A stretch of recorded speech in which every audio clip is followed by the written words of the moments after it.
what I'm going to cover real quick is IV setup, including a primary and a secondary, and then what some of the things that you see, and then the purpose of this setup. So what we'll be covering today is specific to the intravenous route of medication administration, okay? So there is a difference between what's called a primary and a secondary setup. A primary line is going to be much longer, okay? A secondary line is going to be much shorter, all right? Now, Kevin, let me get one of the pumps and pulls, please. This one's locked. Pay attention, take a look. Go, gotta go, Araceli. Yep. Nope, Kevin, don't lock it. You just locked it, Kevin. So Araceli needs a little help. That'll go, Emma. Unlock what Kevin locked. Nope, push it forward with your foot, Kevin. Watch your hands. Okay. Let me see, I got you. There you go. Be a little aggressive. Be aggressive. There we go. Right? Okay. So, this pump right here, right? This pump in particular is when there's all different types of brands of pumps, okay? So this in particular is the Alaris, right? So there was a few of you that were already starting to play with this. So let me just turn this off.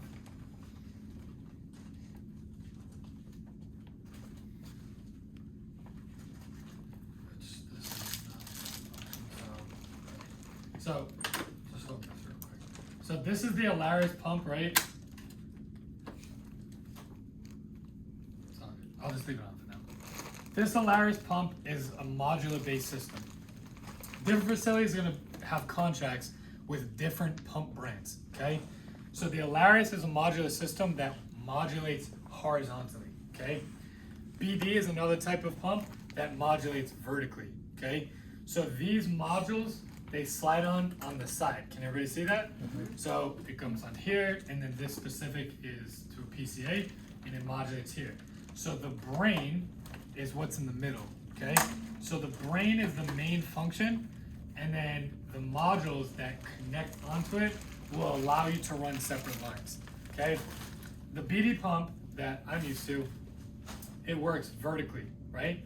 And then there's also something called the A+ Plum, which I would assume Holy Cross has switched over to now. That's a very older pump that's about this size. It's a single box, but it has some unique features. It's the only pump that I've ever used in my 13 years that allowed you to run two lines concurrently through a single pump. So the point of having the different modulated systems is that this pump will only allow you, or this brain I should say, which is a variation of a pump, is only going to allow you to run and manage one line, okay?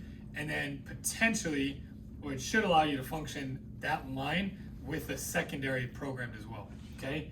So I'd have a single line running through, and then this would allow me to program the primary line as well as the secondary line, okay?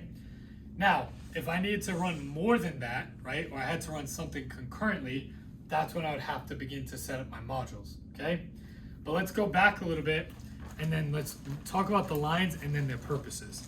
So, with a primary line and a primary fluid type, this would most commonly be what? Saline. So not always. This would most commonly be what? Just give me a generalized answer. Why would we set up a single primary line? Because the patient's going to require what over time? Someone give me the word I'm looking for. Starts with a C. Continuous fluids, okay? So the primary line is going to be my continuous IV drip, okay? The secondary line comes into play when I need to administer other medications that specifically, okay, can be administered with whatever my primary is, okay? And then when we check that, we're checking for IV what? Compatibility, okay? So if I have a single primary line and I connect a secondary, whatever is in this, whatever drug this is, has to be compatible with what's within here, okay? Because these two lines are gonna connect at a port, and then both drugs at one point will be in the same line, okay? So if this is incompatible with anything that's in my primary line, I have incompatibility issues, which will begin to potentially crystallize, harden, cause a reaction, all kind of things poorly in the line, and we don't want that to reach the patient. So often, if you guys want to put your bags on, you can if it's bothering you, okay? The often purpose of the primary line is for your continuous IV drip rate, okay? However, with that being stated, and this is where an approach is going to be different, and if Professor Brittany was standing next to me, she would tell you don't have to do that. I'm going to tell you differently, okay? And I'm going to keep this to a minimum because I often take this into a deeper conversation, but I'll keep it at a minimum. You have to know what pump you're working with, which is going to align with their proprietary tubing, okay? So this Alaris tubing, which is what we see here, is only going to work with an Alaris pump, okay? So this tubing is going to come out of the package and it's going to be labeled Alaris tubing, right? And that aligns with whatever organization you work with their pump. If this was Baxter or BD tubing, it's not working with the function of this pump. Does that make sense already? Yeah. With that, what you need to be mindful of, which in my opinion, not a lot of nurses take the time to do this, and I think it's just best practice. Does it matter how much volume is in this line? Yeah. Raise your hand if you think yes. Does it matter? What do you Okay. mean by that? Yeah. Does it matter how much volume is this in this line? So if I have a liter bag that's going to be my primary bag, how much fluid's in this bag? 1 liter. Which is what? How many 1,000 mLs? milliliters. 1,000 mLs. Okay? Does it matter how much volume is in this tubing? Oh yeah. Yes. Okay? The vast majority of primary tubing is going to be between 18 and 22 mLs. Okay? I'll tell you why that matters so much. Because when you begin to set up secondary lines, as well as when you begin to deal with patients that have very, very specific criticalities within their treatment modality, okay, like a patient with congestive heart failure or a patient with like a cirrhotic liver, right, and their fluid volume overloaded, does 22 mLs matter? Yeah. Yes, it does. Okay. Now, is 22 mLs going to put someone into a fluid volume overload? In the adult population, probably not. How about in the pediatric population? Yes. How about in the neonate population? Okay, it matters. That's the point. Okay. Beyond that, it also matters because it's going to help you to then understand how much of this volume is actually going to then travel through this volume and actually reach who? Patient. And when I tell you, not a lot of people understand that concept, not a lot of people understand that concept. Okay? So, this primary line, somebody take out their this secondary tubing. Somebody take out the secondary tubing in your bag. There we go. Okay? Christina, what I want you to do is to look at this label. I'm going to hand it back to you and tell me the volume of that tubing. Nice and loud, Christina. 10 ml. 10 mLs, okay? So this secondary line is 10 mLs, okay? So let's just go back to an original package, okay? So I have the BD Alaris, okay? This is going to tell me that it's a pump infusion set, so it's a primary line. I'm gonna move over and just look at my labeling. It's gonna tell me exactly what that line will look like, and it tells me right there that it's a 20 ml volume line. What I tell you, I just know this from practice experience, vast majority of primary lines are 18 to 22 mLs, okay? So now stay with me, okay? Stay with me. I'm gonna set this up and then we'll cover what you'd specifically see, okay? So, the first things first, all right? Let's actually do this. Somebody take their setup over here. Come on over. Anyone, Christina, you're already ready, come on. Okay? I need your fluid though. Okay? So you're working with this pump and pull. This is too tall for you, is it not? Yeah. Okay, so you need to adjust it, right? In order to get this down, you need to use this knob. In order to get the pump down, you need to use this knob, okay? So, I'll take the pump off for the ease of you lowering the pull. Go ahead. Work at the height that you want, Guessing, but okay. okay? So now I'm gonna put this back on for you, okay? Is this a good height for you? Look at the pump now. Yes? Oh, I see. Yes or no? I can go a little higher. You're okay. You don't have to. Wait, so question, if you Go have ahead, a Nicole. patient being transferred from one hospital to another Yep. and they're being transferred with drips, like a continuous drip, Yep. or like, a nurse is going with them So and they're you're giving probably- different things, Go ahead. Are you switching out the tubing then when they? Are you speaking from your EMT experience? Like they're in, the rig and now they're coming into the hospital? Yeah, I mean, people go from one hospital to So another. transfer from hospital to hospital, 100% you're switching the line. In the rig, I don't. Are you guys are occasionally using pumps, but most it's to gravity or it's a bolus. So it's coming in, switching over. Yes, you are. You have to switch over unless it's the same tubing. I mean, in the rig, you wouldn't switch the tubing. No, you would switch over once you get to the hospital. Got it. So you're giving a bolus, something fast, right, in the rig. The patient comes in the ED, and they have to switch over to be compatible with what that hospital has. Make sense? And Brittany works in the ED, and she says she doesn't do it. No. What Brittany would say you don't have to do is what I'm about to tell you. Okay. Okay, I haven't gotten it yet. Okay? Christina, we good? Put the. I see it. It's because of it's hanging on the back here because of it's just right. It's on top of the other knob. This should be better now. Yeah, that's Okay? better. It's on top of this knob. And the pole is not heavy enough. No. I want you to take your fluid and put it on the pole. Yeah, for some reason these things are like hard. We had the same issue with someone. What patient? Teeth. Do you have scissors in your pack? I have a knife. It's okay. Again. She got it.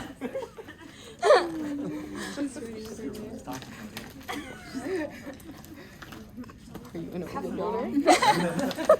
No, I am not. Go ahead. So what do you have? I have sodium chloride, And how much volume? 500 ml. Okay. So, if the patient did, I'm going to tell you guys this because you're going to experience this. If the patient did not require a continuous, wow, I really sound like a New Englander, required, right? If the patient didn't require a continuous IV infusion, okay, and you're going to set up a primary and a secondary line, which I'm going to get to what the point or the question the coach asked, right?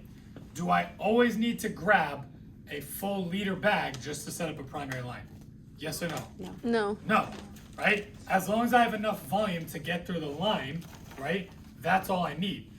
So there's another important piece to this, which is, you guys have heard me say this before, be stewards of your resources. In the US, we waste and we waste and we waste. And I see a lot of people grab a liter bag and just throw up a liter because it's available, but if the patient doesn't require that much volume, you just wasted all that volume because it's going to be tossed.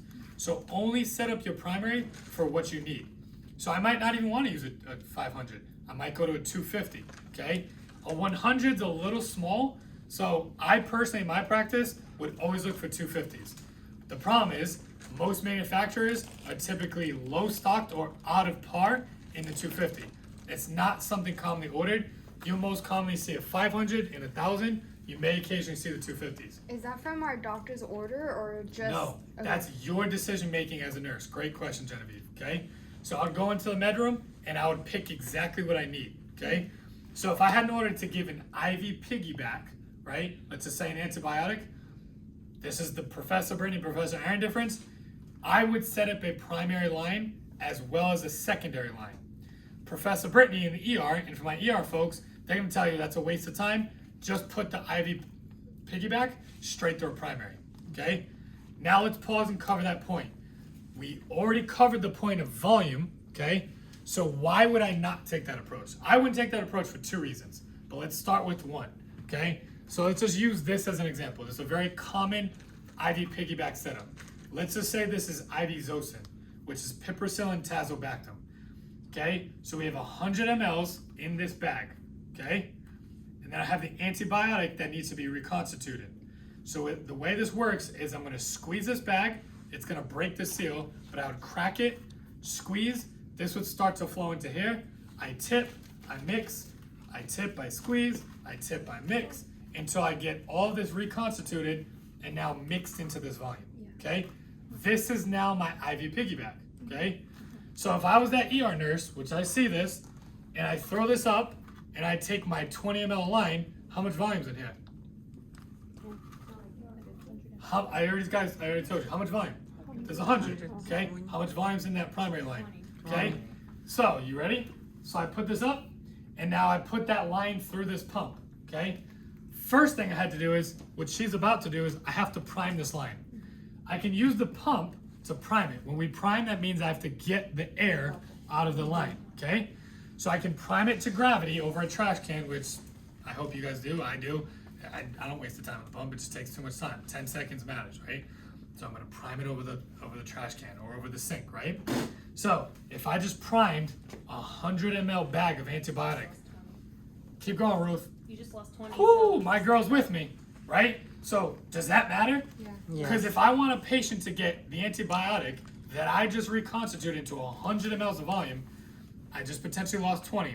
Some just went in the sink. Some just went in the trash can. Now I set it up on the pump, okay? You guys ready? The pump is going to stop running when anything above the pump is air, okay?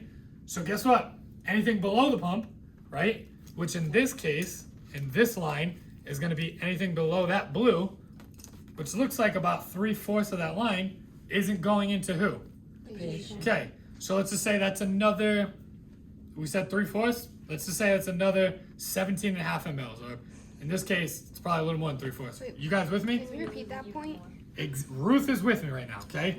Try to stay with me, okay? I've got this single bag, 100 mLs. Let's just start with the most important point. Is it important that we give the patient as much of this drug as possible? Yes.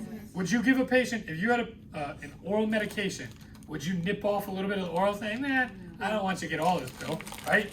Does it matter if this patient gets all this? Okay, you guys with me? The line is 20 mLs. I gotta get the air out of that line, so I need to prime that line. Yeah. So now I get all the air out, and to do that, I'm gonna do it over a trash can, over a sink. A little bit's gonna come out the other end. I've already lost some of the drug. Now there's 20 mLs in that line. I set up on the pump. If I run the pump and I tell the pump I need to infuse 100 mLs, we already know we lost 20 in the line. We lost a little bit in the sink. So now this is gonna continue to run. It's gonna dry out this bag, and then this pump is gonna start beeping when anything above the function of the pump detects air. So then, whatever below the pump is still volume, because it would be, doesn't get to the patient. That makes sense. So I'm losing volume. Do you guys see the point I just made? So we lose volume in the line and when in the sink. 100%, okay? So the Professor Brittany, Professor Aaron difference. I was never an ED nurse. And this is differences. I've always worked the floor, either ICU or progressive care, okay? So in that, I've always thought about that logically and said, dude, I want my patient to get as much of that drug as possible. That's reason one, I said those two. The second reason, we're up on the floor, we're in the ICU, right? What might I need to do again in 8 hours? Give him more. Constitute. Keep going. Reprime it and. Give what? Give another dose. What might I definitely need to do the next day? Give another dose, right? So now when I see the lazy nurse on the unit set up a IV piggyback with a primary line or an IV antibiotic with a primary line, guess what I have to do? Because now this pump ran that line dry, okay? So guess what? I need to toss that whole setup. I need to go get a new one and then set it up again. So what the IV piggyback gives you, okay, is the ability to maintain a primary line and then just grab this drug and switch it out, okay? And this line is good. All lines are good. It's gonna be dependent on hospital policy. Most hospitals are caught up to speed on the literature and the science. It's typically 96 hours at this point, 4 days, okay? And you would label the tubing to tell you when to remove the tubing. Go ahead. I think I'm a little bit confused on how the line gives mainly the drug instead of the. You're gonna say it right now. Okay.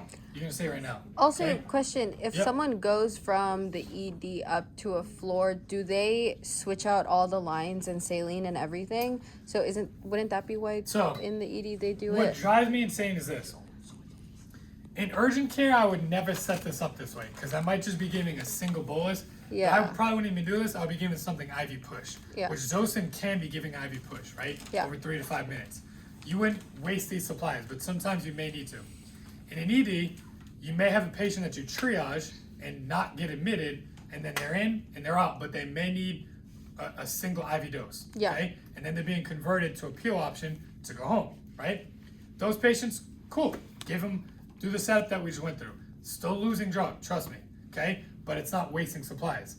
the thing that drives me nuts, but you don't always know this working the ED, is who is going to get admitted.